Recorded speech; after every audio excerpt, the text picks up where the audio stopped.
Hindi daw tayo dapat magtiwala sa mga tao kahit malapit sa atin, kahit kapamilya natin.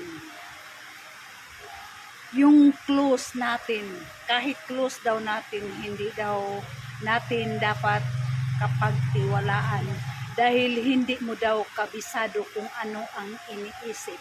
Kung may balak ka daw sa buhay, kung paano ka soon, wag mo daw ikatiwala kahit kanino. Ang kaibigan masarap daw kapag kausap. Pag magkatalikod, ikaw na daw ang sisiraan. Maganda lang daw makiusap sa'yo kung mayroong pakay. Kaya hindi daw natin dapat itiwala, lalo na't may balak tayo, paano tayo maangat sa buhay. Dahil yun ang aabangan ng mga tao. Alam mo ba, alam ninyo ba, na marami tayong kaibigan na malungkot kung mayroon tayong marating sa buhay? Kaya hindi daw natin dapat itiwala sa mga taong nasa paligid. Kahit nang doon sa loob sa 4 na kwarto ng bahay mo, hindi lahat masaya kung ano ang marating mo.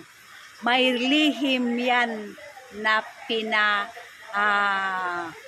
may lihim na balak paano ka mahatak pababa.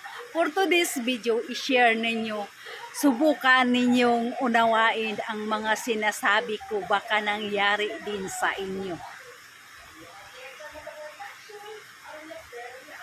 Dahil ang mga taong ugaling ganyan, hindi yan gustong malamangan.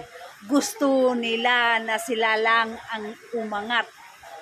Kahit kapamilya mo yan, kahit kadugo mo yan, hindi lahat masaya.